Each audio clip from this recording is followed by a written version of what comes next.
Hello and welcome to another edition of Sports and Then Some. Tonight I'm serving as your host. I'm Dad, aka Paul, and this is Carson. Hello, Carson. Yeah, hello. And thanks to all 3.4 of you out there listening to us, which We round down. Two of them is us. So hopefully we can get up to 5 or even 10 views soon out of these, but I have a feeling we're not publicizing it a whole lot. So Yeah, we should probably do a better job. Yeah, which means you because you're 16 and much more social than I am. You also have... That's not true. Oh, okay. Well, yeah, whatever you say. So, but even if we don't get that many listeners, I still have Carson and whiskey to get me through all this. So, before we do opening drives, I'd like to give a shout out to a friend of the podcast tonight. This is a surprise to Carson. I'm going to give a shout out to James Hot Fuzz Fike for putting a great sign in the yard for Carson that was themed on AEW, but it was ACW because Carson has taken to the college lifestyle already, which is going to bed at 4 to 6 in the morning and waking up at 4 to 6 in the evening. So he'd fit right in, his sophomore year of college, playing a bunch of video games, a marathon jam session with, a classic rock band, any of that kind of stuff. So thanks, James, for the all Carson resting sign. Yeah. So I know he was thrilled to see it. So opening drives, I will take it away tonight for the first one. So as Carson would know, and those of you who know me know that I am an excitable driver. Let's just say it that way. When I get behind the wheel, that's one of the times that it is kind of my world and you're living in it. But I think a lot of drivers are that way, to be fair, to me at least, because I make it about me.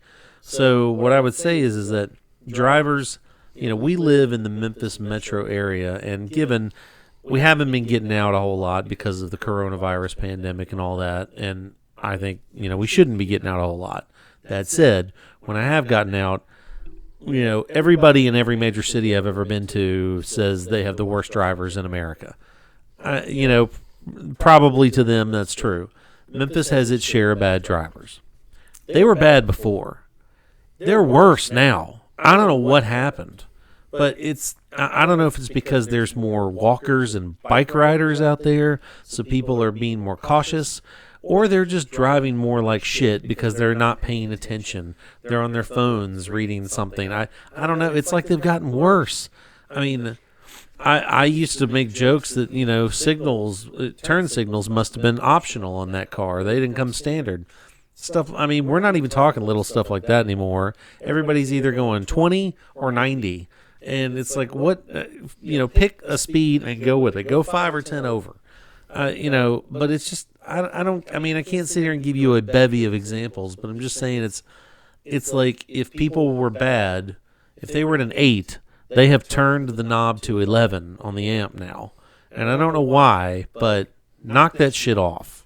Carson? They're scared if they don't drive fast, the coronavirus will catch them. Well, a lot of them aren't driving fast. And if they go too fast. Also, cars, here's a side note to that. When you go to a drive-thru now, whether it's to get your pharmacy pills or to get Chick-fil-A or whatever you're going to get, and no, they are not an endorser of the podcast, although I wish they were. We take payoff in product.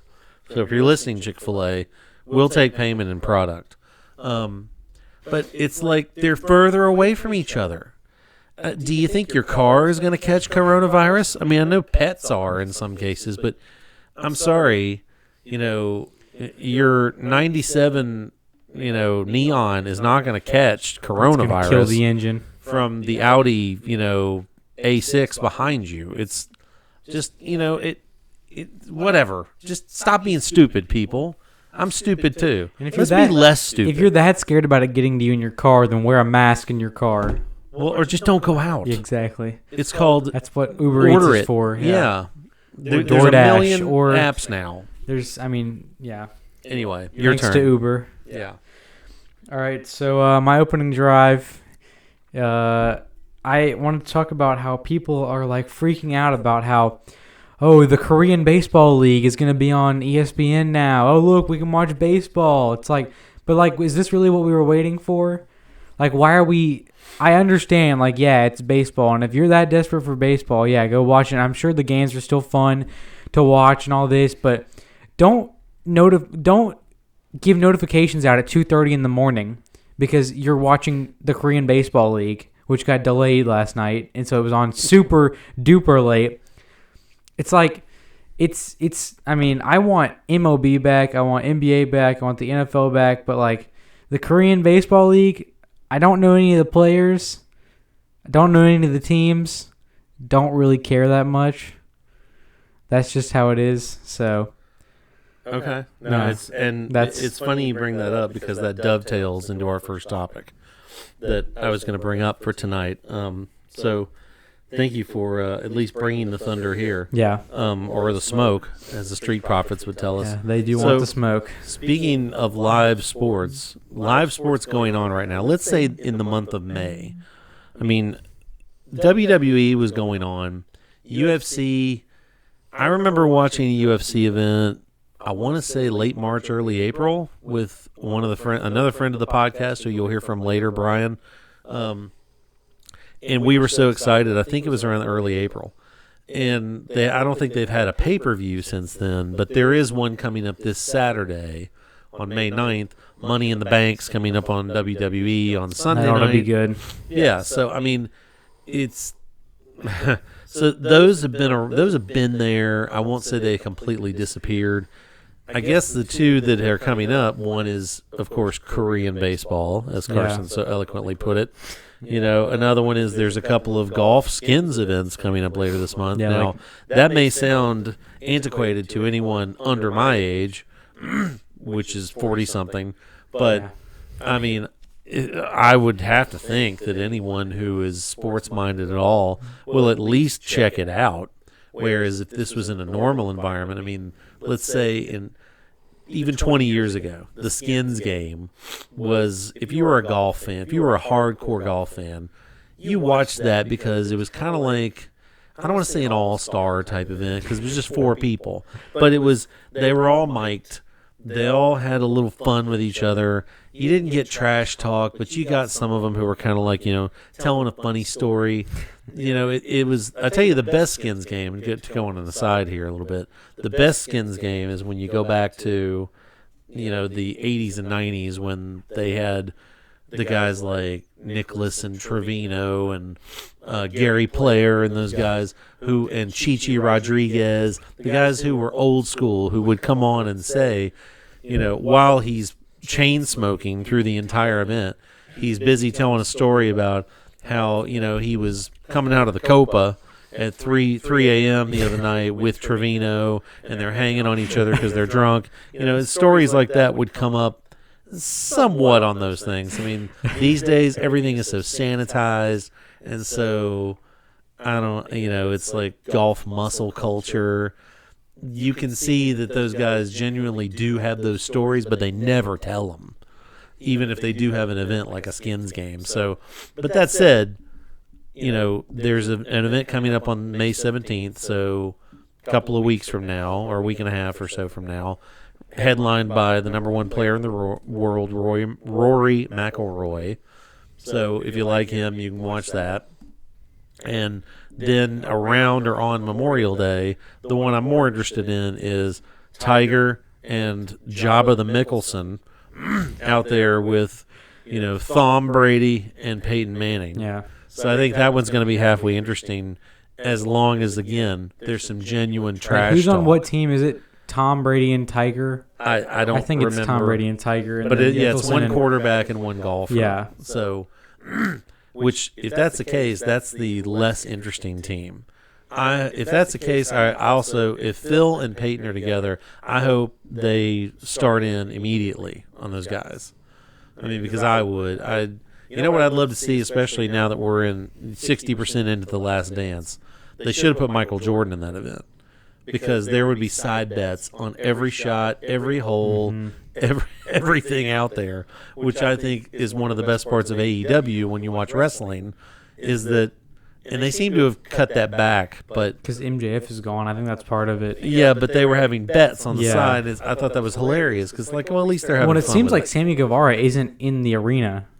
At least he hasn't been for the Well, past he's couple been weeks. fighting. I mean, Yeah, well, he hasn't fought since he lost to Darby Allin. It seems like he hasn't. you know. And he wasn't in the arena before then a lot either. he's too It busy seemed like filming the Bubbly Bunch. Yeah. So, because it seems like they're all at their houses filming the Bubbly Bunch.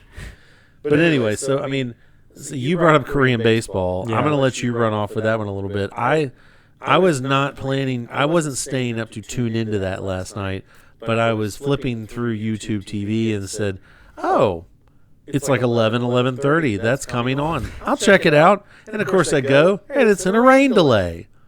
I'm thinking, yeah, screw you, Mother Nature. It's like we waited all this time for anything. Now that said, I did not wait through the rain delay and, watch virtual Carl Ravitch and whoever else they had on there talking about, well, baseball this and baseball. I don't give a crap about Korean baseball. I just wanted to watch like a half inning and say, oh, it's live.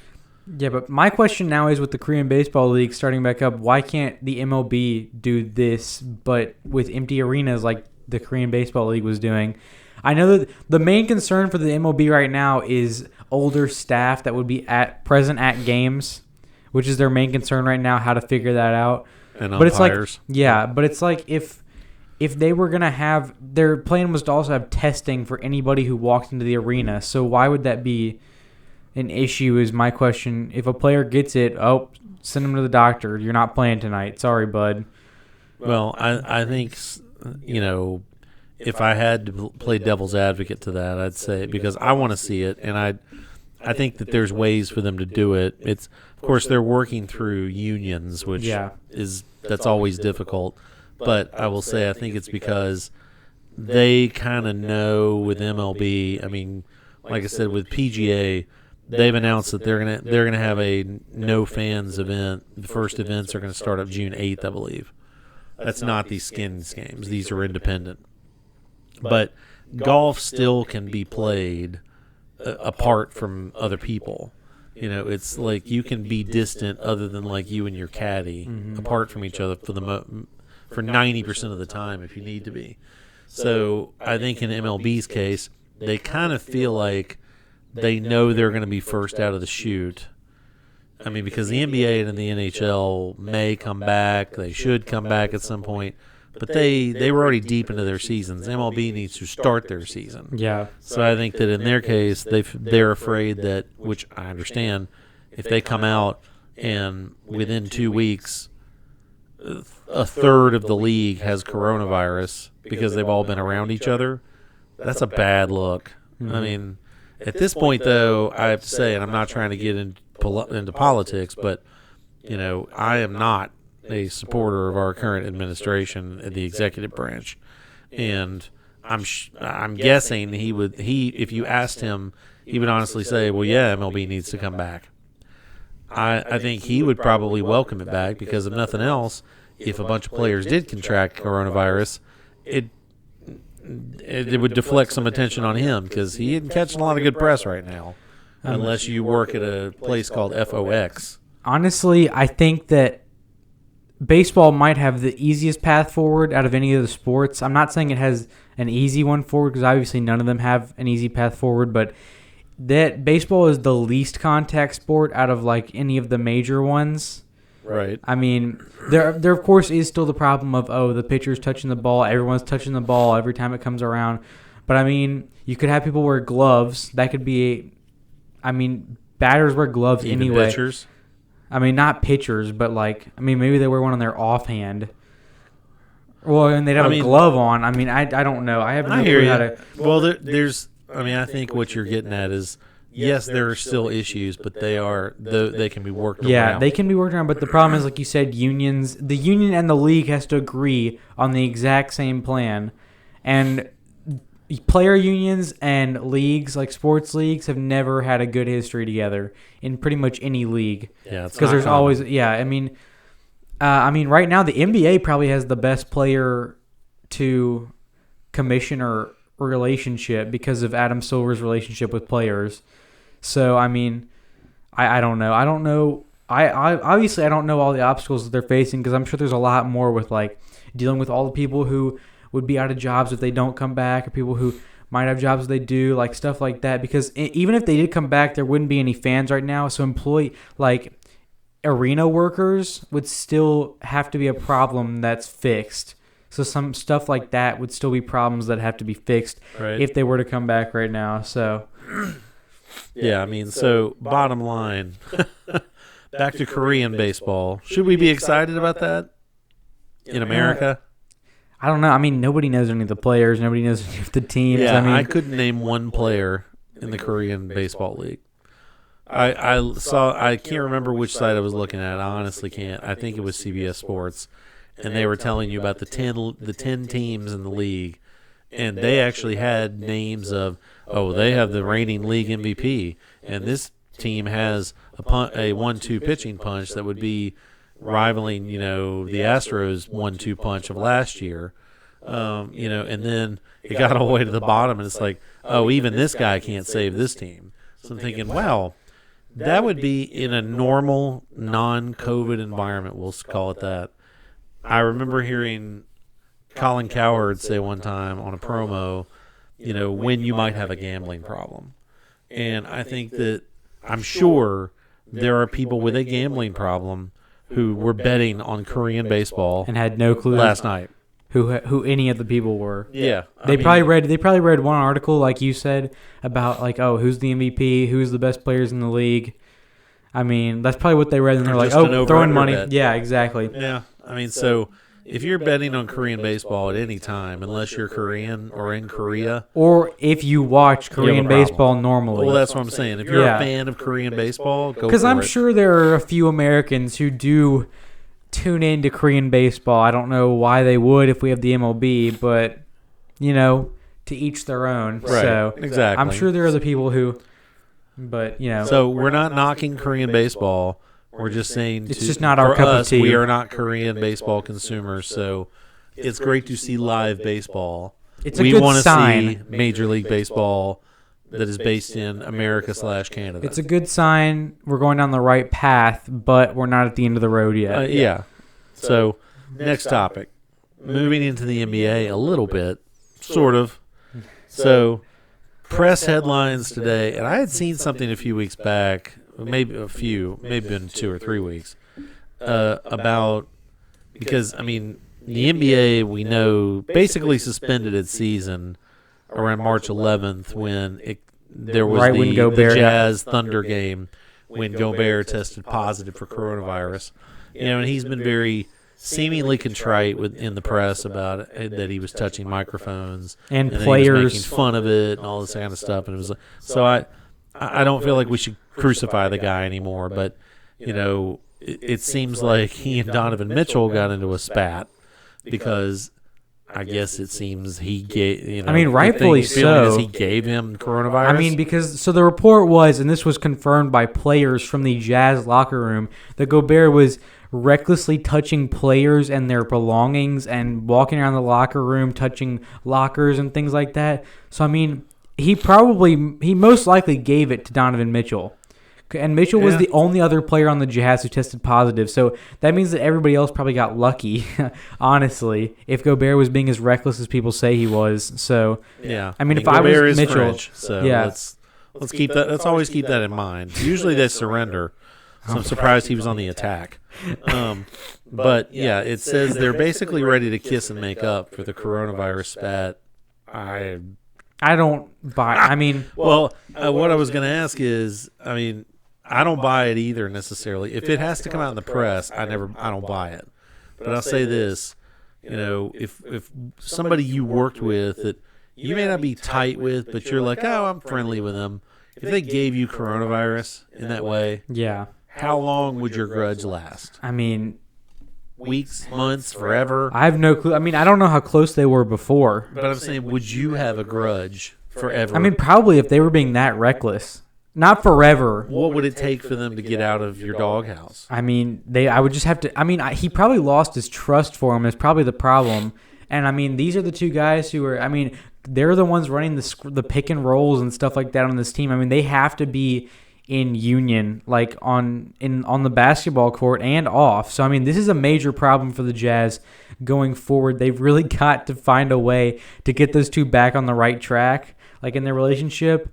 And obviously, I'm sure they're both great guys, and I'm sure that they could work it out. But I just want to see how long it takes, or if it happens at all, for them to get back to where they were. I mean, interesting that coronavirus, could potentially cause in a the rift. Jazz, in a Jazz team. I mean, the that's Jazz were top 4 pictured playoff team. as a right now contender Yeah. and a future. I mean, they're a young team. Gobert's 27, Mitchell's 23 or 24, I think. And I mean, that team is not an old team. They've got a solid mix of veterans and young guys. So, I mean, this is a scary look and for they have Utah. trash-talking legend Joe Ingles. Yeah, and Captain Clutch Mike Conley, winner of the Horse Challenge and one of the greatest Grizzlies ever. He hadn't been Captain Clutch every time for them this year, but I'm okay with that. I mean, he's clutch for us. It's okay. I mean, people should stop giving him so much flack. I mean, it is his first season after playing for the Grizzlies for 12 seasons, 11, 12 seasons. So. I mean, he's never played with another NBA team except for the Grizzlies until this season. So, I mean, I think it's understandable that he would have a down season. I agree. So, sticking with the NBA, and Carson's a big NBA fan, has been since he was young, really young. And I've been a heavy sports fan for the last 30 years or so. I was not when I was really young, but then I got into it in my early teenage years. So as they're going through, we're 6 of 10 episodes through The Last Dance. Yeah, I've not watched 5 and 6 yet. I don't know how. I just keep forgetting. So I have, but even if we've just jointly watched the first 4, I mean, I have a unique perspective as a sports fan, remembering a lot of what happened in there. I mean, I was not paying attention to the NBA in Jordan's early years, but by the time he was going up against the Pistons in those playoff series, I was paying attention to that. And then by the time he was rising up to win his first title, I was really into sports by then. So I remember watching every game of the first title they won, the finals that year, and a lot of those other series games. It makes me want to go back and watch some of those games. I will at some point, but so your perspective is, very different. I mean, because you didn't get to grow up with a player like Jordan, but you've grown up with a player like LeBron. Yeah, I mean, different but same kind of. And later years, Kobe. Yeah, so unfortunately, second half Kobe, we'll say. But not to compare Jordan to anybody else, but what are your overall impressions of the, anything in the series? I mean, Last Dance. I think it takes a really interesting perspective, and it does crap on Jerry Krause a lot. I think and he got a lot of crap then too. Yeah, I mean, I understand that he did mess up a lot, and he might have not been the best with the players, but he still did build a team that won 5 titles. So 6, yeah. Well, it's interesting in one aspect that Krause definitely was the lightning rod to catch a lot of the crap from the front office of the Bulls, and he didn't seem to mind that. Otherwise, he wouldn't have continued talking out publicly like he did. But I mean, at the time, the owner Reinsdorf caught a lot of crap too. I mean, people in the press were saying how penny pinching he was. I mean, especially because going into after title number 5, and he basically gave Jordan a 1-year, I think $25 million deal. I mean, there were people saying, and I agree with them even now, you should pay Jordan whatever he wants. Yeah, exactly. Because if you could pay him 2 years, $100 million, and nobody would it doesn't care. matter because you're making 5 times that off of him. I mean, even if he doesn't win a title, he could make the finals and lose, and you're winning that. You're getting that kind of money. Same could be true of LeBron today. You sign him, you're making money hand over fist as long as you're not a small market team. Yeah, which obviously the Lakers aren't. But in Jordan's case, it was. I will say, and this is just a general observation of Jordan, because a lot of people discount the 2 years he came back with the Wizards. I mean, I watched some of Jordan in those games when he was with the Wizards. He was not the same, obviously. Age had taken over a bit. He could still go out and score 20 a night. But just not the same. when Jordan retired the second time, we'll say, when he retired from the 6 titles of the He Bulls. retired 3 times. Yeah. So that's the only player who is not of a team that I support closely that I was genuinely bummed out when he retired, because it was, I didn't even realize it up to that point, but it was like watching the 98-99 season, and it wasn't just watching the Bulls, it was watching a lot of teams. It was like there was no player like him. There were lots of great players in the league, like always, but there was no player like him that, I mean, I remember watching, playoff games, finals games, conference finals games, hell, even regular season games, which a lot of them meant a lot to him, even though they didn't mean as much to other players. And especially in a playoff game, I remember watching so many times it seemed like the Bulls would be, through 2.5 quarters, they would be losing by 4, by 7, by 6, by 8.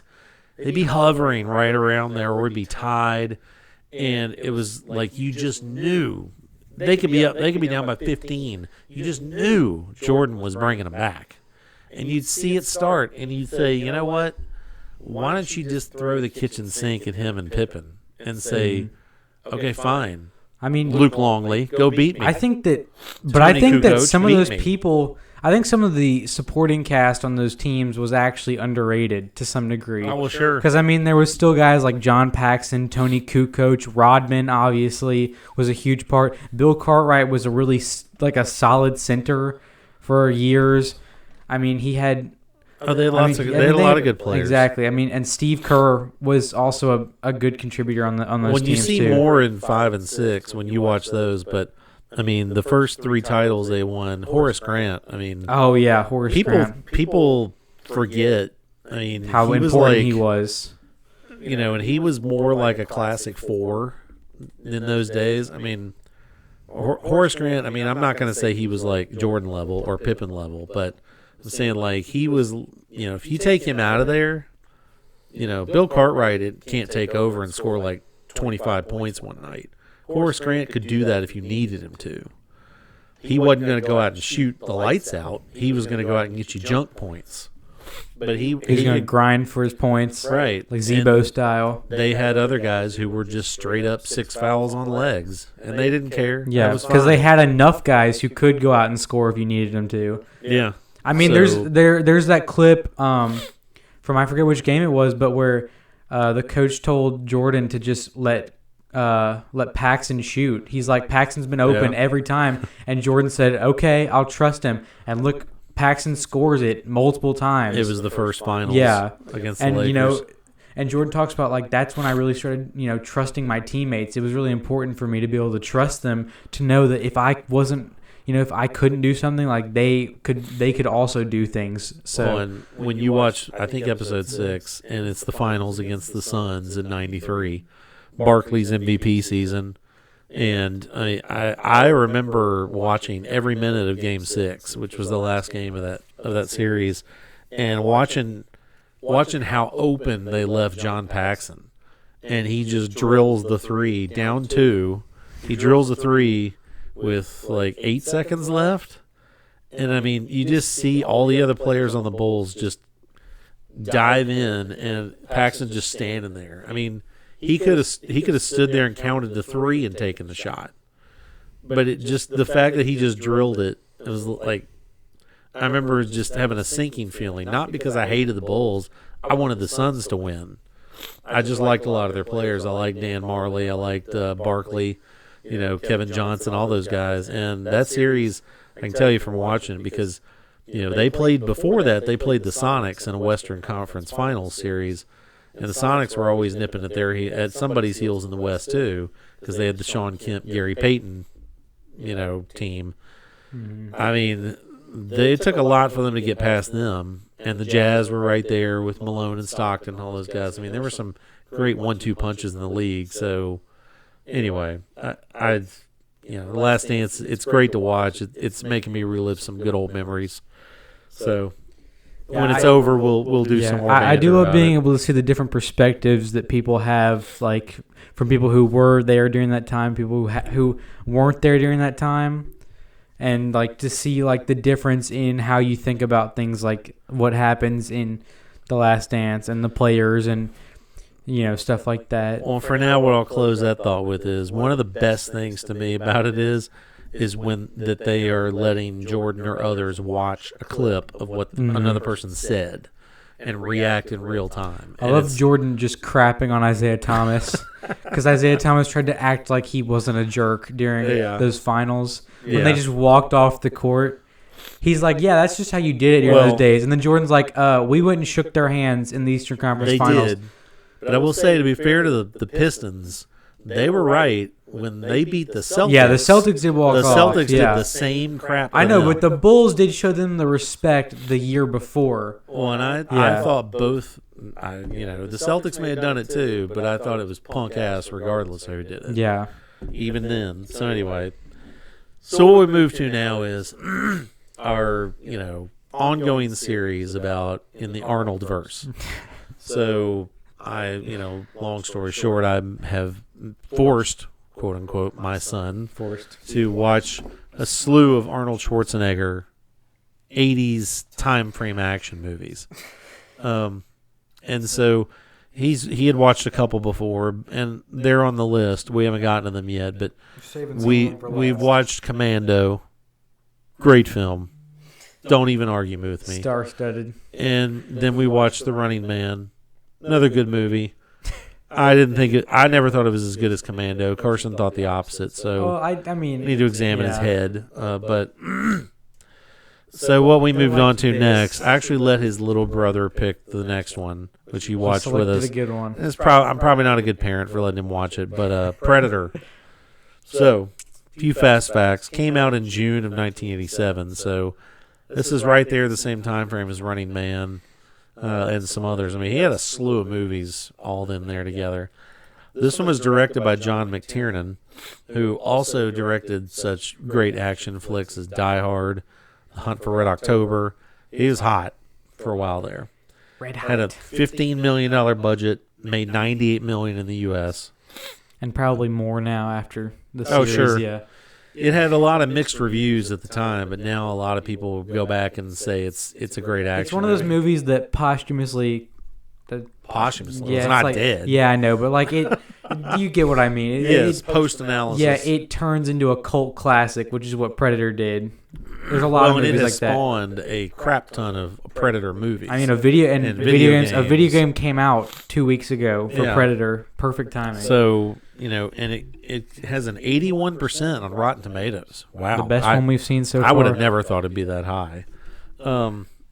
So, why don't you give us the basics of the plot? I get to do it this time? Yeah, your turn. Now, just first off, I thought this was the best movie we watched so far of the Schwarzenegger flicks. It was my favorite. Say that with every movie. You guys are the best class I've ever had. Yeah. Of all 48. I hope there's not 48 of these. No. Okay, so basically, Schwarzenegger, like in every movie, is the leader of a special ops force of 6 guys, and so they get called up by his old army general or some guy, and this general is like, oh, we need you to go into the forest. What country are they in? Is it an actual country? You just assume they're in Central America. Yeah, they're in a Central American country in the forest, in the middle of a jungle. And so I think it was actually filmed in Mexico. Okay, so yeah, but it's the plot is supposed to be in a Central American country in a jungle. So the general says, okay, we need you to go in, and it's a search and rescue mission. We need you to save this foreign diplomat and his aide, basically. And so then Schwarzenegger meets up with one of his old buddies, Dylan is his name, and so Dylan's like, okay, I'm going to be leading you into this mission, and then blah, blah, blah. They get on the helicopters, and then they go in the jungle. So they're going through the jungle, yeah, and then so they get to this place, and there's a bunch of people, and they kill like 1 million people. That's what it seems like. People just keep coming on. Oh, also, Schwarzenegger pushes an entire truck by himself. I think in the that cast scene. of Commando at the end, all the people he killed just came back, and Yeah. he got to kill them all again. Yeah, they just keep on. Basically, what happened. That's what They looked. That's what it recycled looked like them. in Predator. Is they just kept on using the same people, and they just kept coming up over and over and over. We again. did get to tell a guy to stick around. Yeah. As he throws a knife into him. Yeah. So. Another epic one-liner from Schwarzenegger. So basically, they kill all these guys, and then Dylan reveals that this actually wasn't a search and rescue mission. It was disguised as that so that they could trick Schwarzenegger into going into this dangerous place, and what are they stealing? Like data files for, like the Cold War or something. It's still in the Cold War, and they say Russian advisors and stuff. So you have to assume that he's using them to stop a communist-funded operation across the border into a U.S.-supported territory or country. So they're stopping that, and they hit the jackpot, according to the CIA guy, because they come across all these maps and these files. Mm-hmm. And then they also take a prisoner hostage, the one woman that was there. Schwarzenegger knocks her out. What was her job? Yeah, I don't. That's a nitpick I have. So she was just there, and then she's the last one that comes up, and Schwarzenegger hits her with the butt of his gun, or I think, and then he's like, "Oh crap!" And then, so then they take her hostage, and now they have to go back to a point where they can get, pulled out of the jungle. So they're going through the jungle, and they're going through, and then this prisoner tries to escape. And so she gets away, and then one of the guys, Hawkins, follows her out into the middle of the jungle. And then, oh, look at this. Magically, Hawkins just gets killed, and his body's gone. And so then Pancho walks over there, and he's like, yeah. Oh, he's dead. And then this all starts a slew. It starts a slew of murders. And so then one guy goes out. He's looking for him. He gets killed. And then they set up camp for the night. Predator invades their camp, steals the body of one of the guys, and then they try to set traps in the trees because they figure out he travels through the trees. And then, of course, that goes wrong. One of the guys gets hit with his own trap, and then they keep trying to kill him. He keeps killing them one by one, basically. And then he tells Chick to get to the chopper. Yeah, so Schwarzenegger realizes that the Predator doesn't kill people who are unarmed because he has no sport, is what Schwarzenegger says. And so Schwarzenegger goes off by himself, trying to attract the Predator away from her. And so then he figures out that the Predator also sees through thermal vision. So he disguises himself in mud, builds a bunch of traps, tries to lure the Predator there. It ends in a huge battle where the Predator's chasing him around. And then Schwarzenegger tries to get him through a trap, fails.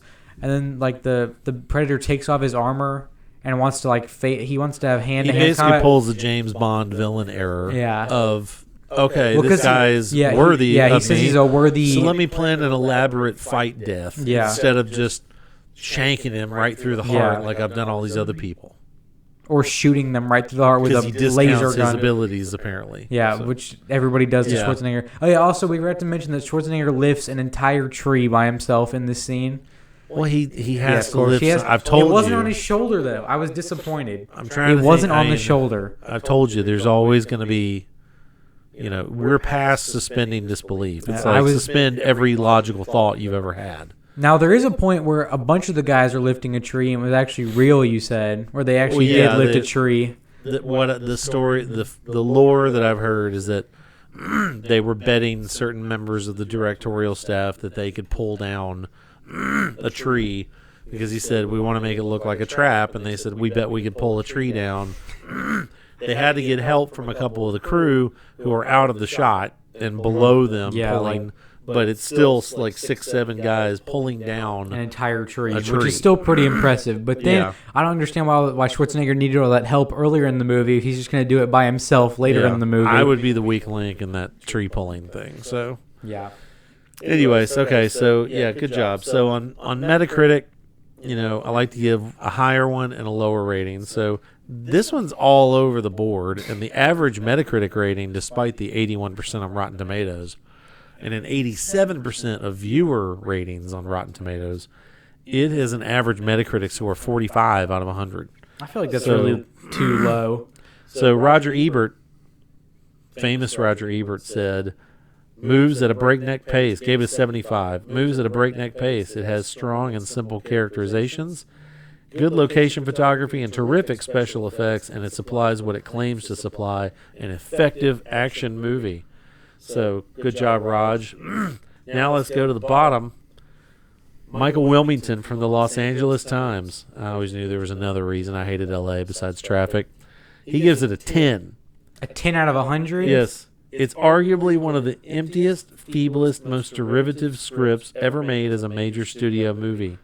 There's no need to do a Mad Magazine parody of this. It's already on the screen.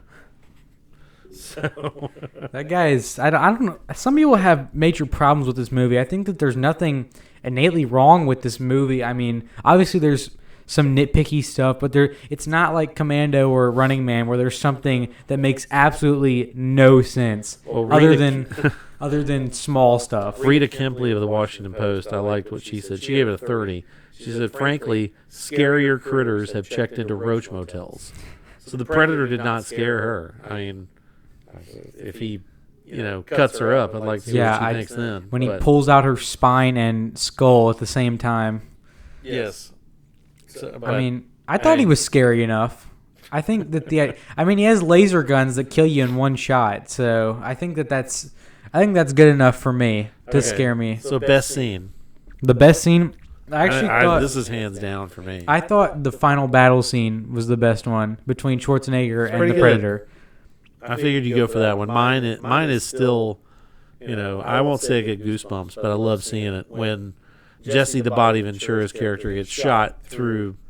I'm not going to say the Bon Jovi line. He gets shot through the midsection, we'll say, and he's clearly down for the count, Glass Joe style.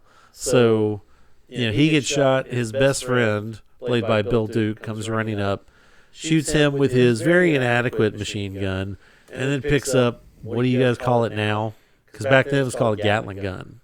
It's like what would you call it in Fortnite? I don't know. I don't play Fortnite. Okay, I guess it would just be like a machine gun or like I can't think of the name. It's a Gatling gun. Yeah, it's a six shot repeater. It's huge. It doesn't really matter. They call it Old Painless. That should. Yes, and so he and everybody else start mowing down the jungle. And it's like if you ever needed to clear space for a company picnic in the middle of the jungle of Central America, call these guys because they did. They probably like some craters, but still. Worst acting performance in the movie. I don't know. This was hard for me. So another good one, easy one for me. I didn't want to there crap on wasn't a lot anybody. of acting. Let's just put it that way. I mean, everyone was, all the guys were basically supposed to be like these big macho guys, and I thought that they all did it fine. So I don't really want to crap on anybody. I'll just go with whoever you said, because you've watched it more times than I have, so you can see Okay, I'm probably going to surprise you with my answer. I'm not going to say the female. Wow, she's not great, but I'm not saying I her. wanted to say her, but you crap on the females all the time. You know the worst acting in that? The Predator. The Predator has the worst acting. You know why? Because it's like, and I know it's people nitpick me. It's special effects. It was a creature. Fine, whatever. When he shoots the first arrow bomb at this thing, the thing screams like a bitch. Seriously? I mean, I would be saying in Predator language, alien language, what the fuck just happened? I'd be yelling and looking around going, what? God, that hurt. I wouldn't be squealing when he like a stuck shot pig. at himself, he screamed. Yeah, come on, man. You're supposed to be a badass apex predator. I feel like that's your not name. the actor's fault. I feel like that's the writing. Well, I'm going to blame the Predator for that. So you didn't have a major problem with any of these 6 or 7? Oh, I had a problem with them. Or but obviously they weren't the worst actor to you. Okay, fine. If I had to pick an actor who is the worst actor of the bunch, I'll say Pancho of that crew. Because it's like everything, he talks like this. It's like he's got a clenched jaw all the time. It's like, what are you doing? We hit nothing. I mean, Hawkins didn't really seem like somebody who would be in a special ops. Jokes. Yeah, exactly. He didn't seem like somebody who would be in a special ops. Yeah. He looked kind of small. He looked like one bullet would kill him. He's the Anthony Michael Hall of the team. So I mean, he did get killed first, so it does make sense. I will give him props on that. But she's not great either. Let's just say that now. Best thing about the movie to you?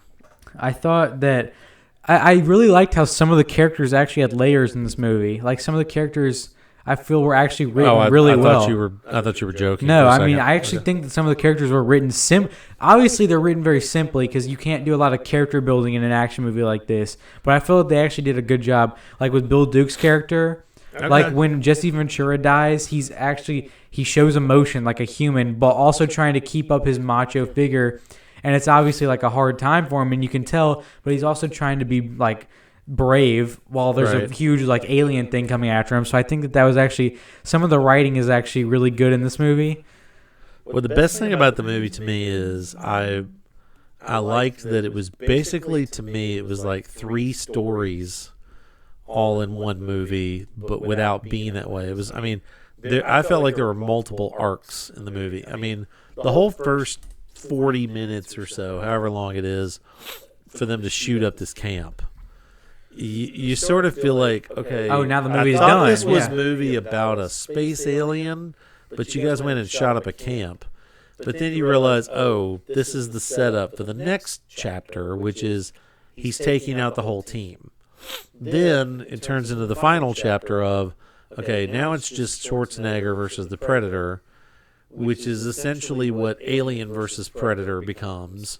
Which is, you have a human involved in it, and I'm not going to say we have to watch that movie because it sucks, but it's like, that's the end of it, is like, oh, the Predator feels like they have found a human equal, sort of, not enough to keep him alive, but, so anyway, I like that it's sort of like 3 stories all weaved together. However, I'll say, to me, simultaneously, that's the worst thing about the movie, too. And I will single it out to say the worst thing about the movie is it does feel like the first 40 minutes you're like, wait a minute, I thought this was a space alien I was expecting movie. one of the team to get killed on their way to the camp, or to get them, or they would be stopped on their way. They would get there, kill them all. But I feel like it did build better for the second part because you have the first part where you're like, okay, when's the alien coming in? When's the alien coming in? And that suspense, I think, does draw really well for like the second and third acts, like you said, of the movie. So most memorable thing of the movie. I thought that the gruesomeness was the most memorable thing about the movie. I thought, and the special effects were really good, I thought, too, for the time. I mean, I think that at the time it was really well cutting done. edge. Yeah. So Stan Winston did The Creature, and he contributed on The Terminator and several other movies that had similar type of creature effects. So I was going to say the most memorable thing specifically was the Predator effects. I mean, it wasn't just, I mean, because when you watch it at first, you're thinking, oh, the infrared vision's cool. I mean, of course, it even looked, we watched it in HD, the Predator's infrared vision still looked standard def to me, but it didn't matter back in 87. That was like, you'd never seen anything like that. Looking through infrared on a TV screen. Yeah, and then seeing kind of that he's thing. camouflaged and he's, obviously got a cloaking device and all that kind of crap.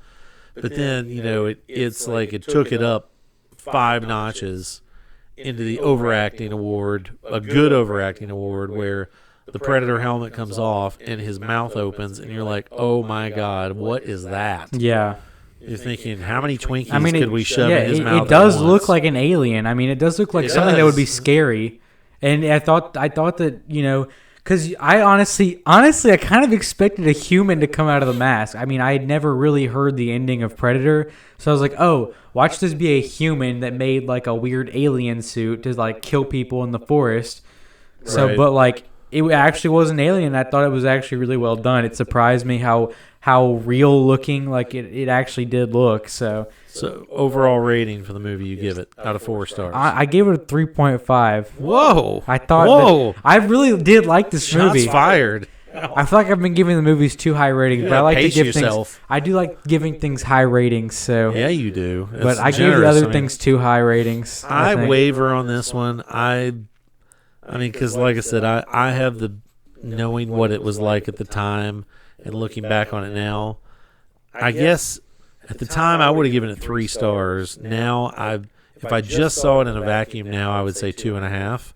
So I'm going to round it up to 3. I'll give it 3 stars because, like I said, at the time, another thing that it did was, for Schwarzenegger at least, what it seemed like is because once you got past Commando, it seemed like he was starting to try to get, at least for a short time, this and a couple other movies, one of which we will definitely watch in this series, but it's like he was trying to get away from as much of the shticky humor out of it and trying to get a little bit more cerebral.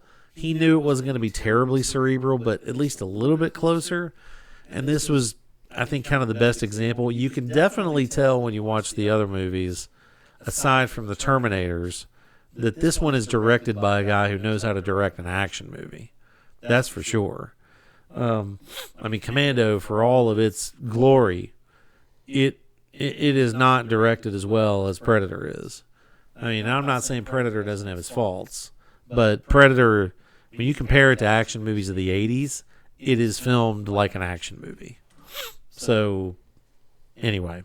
Okay, good. I think that my ratings would be better if we did it on an out of 10 scale because they could be more precise. Okay, I think that's the problem. Are you voting for a change? We'll finish the Schwarzenegger out with the 4 so it maintains consistency. Okay, sounds good. I was going to block you anyway. So yeah. So we'll close this segment with us. Next, you'll hear another friend of the podcast, Brian. He and I are going to do a section where he gets to speak on whatever. He gets kind of his own rant. And we cover some other random topics for a few minutes, so enjoy. We're just going to use up all these recorded footage that we already have. Yeah, it's some of this is some of those segments that we have are dated, but we will get some new ones once we burn through those, I promise you. And give us a like, dislike, comments, shares, anything. Whatever. Let us know you're on there. YouTube. So hopefully Carson will actually publicize it with his friends. Maybe you should publicize it with your friends. Well, maybe too. I will. Maybe I'm embarrassed by my own. You can reactivate your Facebook account. Oh no, that's not happening. Hey guys. Nope, not going to do it. I need you to listen to my podcast. Okay, thank you, George Peterson from Ferris Bueller. So stay well, stay safe. Thanks for the time. Bye. Later, guys. Hope you enjoyed it. Okay, and we're here with our friend Brian, whatever he wants to be called. What do you want to be called? Wolverine Brian? No. Okay, something other than that. We'll come up with something better. So we're here with our friend Brian. He's going to give what I will affectionately call the Brant Rant. He can rant and rave about whatever he wants, or he can praise something. He can do whatever he wants in his segment. It's his segment, at least in the beginning. Then I have a little game for him every week. So the floor is yours. Thank you. I'm so glad to be here as a part of this podcast. I'm sure this will be the most amazing podcast that's ever happened because I am on it. That's all right. 3 people to hear it. Yeah. 3 people will be listening to this, and they're going to love every second of it. And today's Brant Rant is not a Brant Rant at all because Brant is not worth our time talking about. That's right. Brant is not worth our time talking about. He is a person that turns the ball over in the midfield way too often and occasionally gets lucky and scores goals. But we're not going to talk about Brant. Instead, we're going to talk about the 80s classic Roadhouse. Ooh, nice. Roadhouse I happened to watch the other night and was mystified by the amazing costumes and hair by the entire cast. Basically, if you don't know the story of Roadhouse, it's about a very tiny man with very big hair and wears very poofy clothes. And he, of course, knows karate. And knowing karate, naturally, he needs to work as a cooler at a bar. Do you know what a cooler is, Mr. Scott? I've seen the movie. I forgot they referred to it as a cooler, but I'll let you describe it. A cooler is not a bouncer, but it is a bouncer. But we're going to call him a cooler. So he's the best cooler in the world. And so the best cooler in the world, of course, is going to go to a backwards bar that no one goes to, which is mysteriously run by this evil henchman that lives across the lake from a barn. And anyways, in this show, you get to see the late, great Patrick Swayze karate kick his way into Kelly Lynch's heart, sometimes naked heart. And sometimes there are just random strippers dancing for no reason. But the most important thing you need to know about this movie is Sam Elliott. Sam Elliott, ladies and gentlemen. At the time, they kept referring to him as the old man. And he looked old. As a matter of fact, he looked exactly the same that he is today, except with long hair.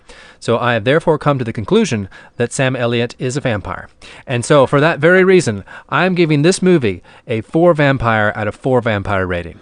Thank you. Coming from a former vampire yourself. I love vampires. I portrayed them poorly. Well, at least you can drink wine in your real life, unlike on stage. Yes, I never drink wine. Yes, so and I salute the bringing up Roadhouse. I mean, the Kelly Lynch nudity, yes, solid. Sam Elliott was probably my age and looked about 65 in that part. Well, I would say the going back, the 80s hair is really distracting from any nudity in the show, and it made it not quite as pleasant as you might expect normal nudity to be. That's true. I mean, the 80s, we know it was a time. So It was a time. yes. So now moving on from that, so I have a little feature for you. So it's a play on Would You Rather, but I'm going to call it a fate worse than death. So I'm going to pose you 3 questions and let you kind of give your brief explanation as to which you'd rather do. So first is, Brian he's, as he knows obviously, but he's a big University of Michigan sports fan. And Michigan, I've never heard of it. well, We don't play football. right. You pretend at it, is that what you're saying? We've never played Ohio State ever. Right. So, I mean, and what I was going to say too is that Michigan basketball has been relevant for a long time as well, and they're off to a great start this year. Yeah, pretty good up until last night, at least. Yeah, I mean, despite losing to Illinois last night, which took an Illinois player trucking one of the referees, putting him into the blue CTE tent. It was a good time. It's not something you see very often in basketball.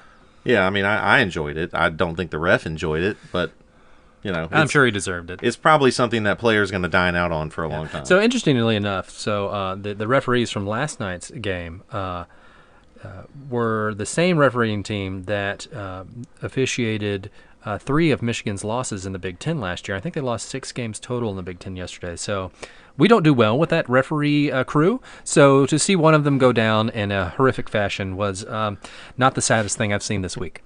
Right, well, I hear you. I mean, there could have been money at change hands there. But we'll move on from that. As a Michigan fan, you also have no love for Ohio State or Michigan State. Correct. So in football, it seems to me, from a distance, Ohio State's a bit more of a hated rival. Yes. Maybe that's because you beat Michigan State more often. Yes. But so here's your question, a fate worse than death. Okay. Let's say Michigan basketball makes it to the NCAA title game this year. Would you rather lose to Ohio State or Michigan State, if given the choice?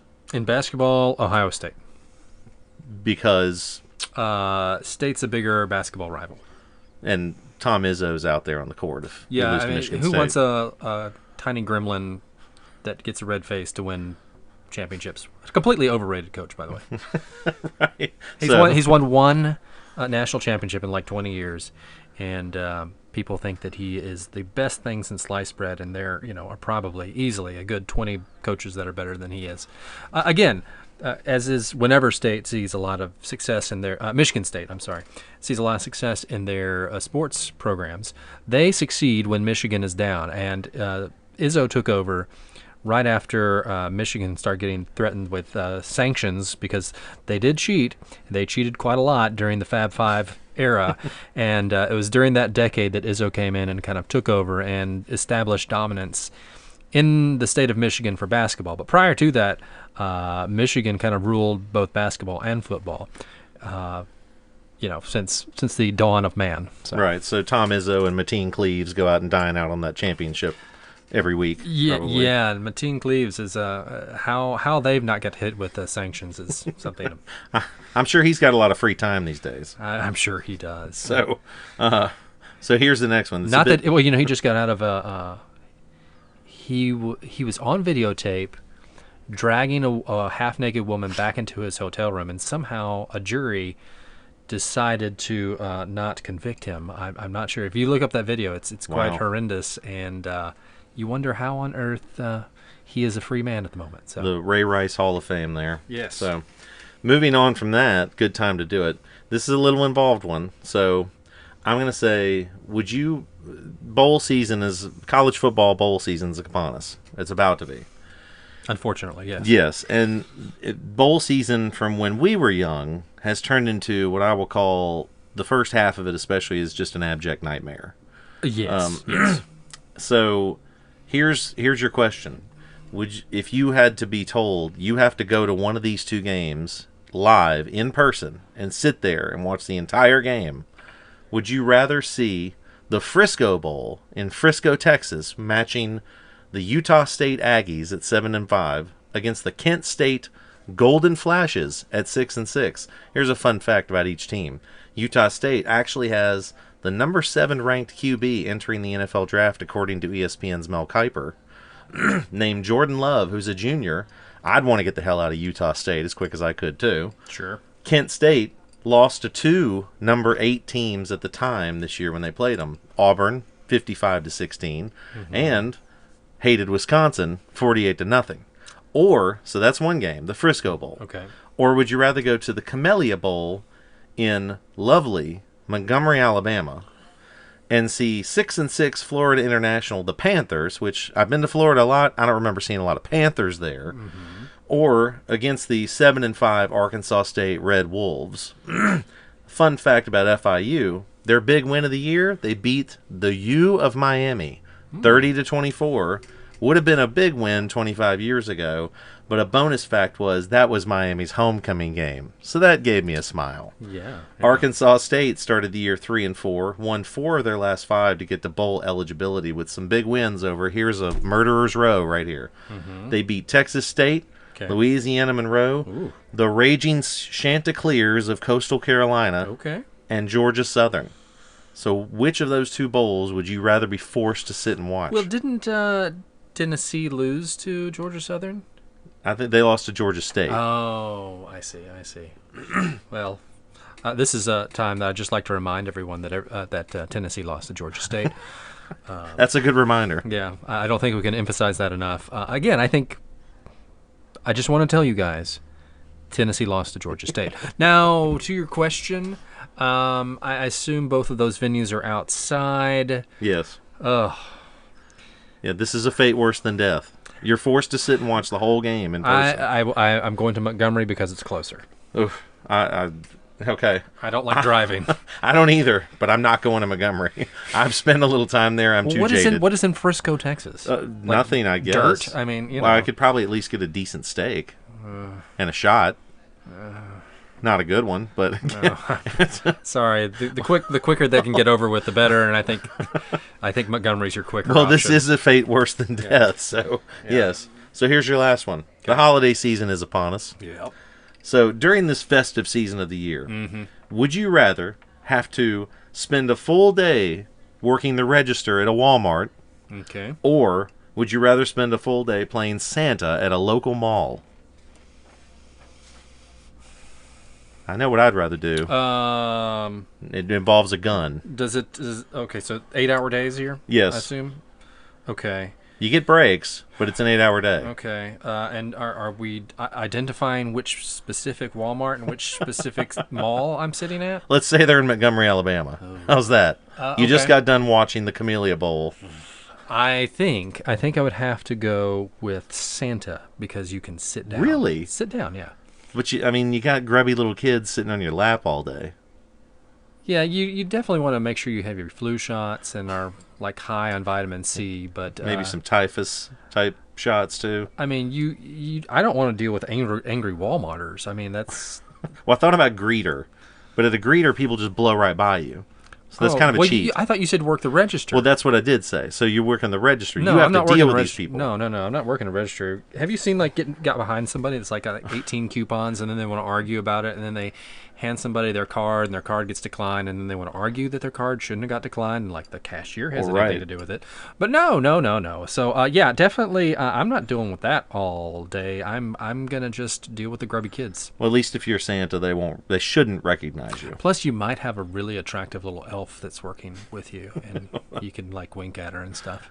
Let's assume the staff where you work now is your elves. Well, then that's not a. I couldn't resist. That's not a benefit at all. Right? It's not a benefit at all. Yeah. So, thank you for joining us. Yeah. Well, again, I just want everyone to remember in this holiday season that Tennessee lost to Georgia State. Yes, and Tennessee's going to lose in basketball to Memphis on Saturday. So. Let's just remember all the fine football that comes out of Tennessee. Has James Wiseman raised his money yet? He's got to pay back. I'm sure the money's in the bank. We just don't know where it came from. Sure. Isn't that what got him in trouble in the first Yeah, place? exactly. Jawan Howard is still spending the money he got from back in the 90s. Yeah, So, I forgot the guy's name, but yeah. Juwan and Chris Webber and Jalen Rose were very well taken care of. Probably Ray Jackson and Jimmy King were not quite as well taken care of, but I'm sure they took care of all of them to some extent. Jimmy and Ray are probably working the 2 jobs we just talked about. So Yeah, probably. You know, while C-Web rolls through the mall and says, "Hey, what's up, man?" yeah. So, anyway. Can my kid sit in your lap? Get a picture? And on that note, thank you very much for joining us for the Brant rant. At some point, we will explain Brant, but if somebody, one of our 3.5 listeners, sees this and wants to comment on YouTube and say, "I know who you're talking about," then I'll make sure to let Brian know, and he'll probably make some disparaging comments about you. So, Most likely, yeah. so thank you. Appreciate your time, Brian. Talk to you later. Bye.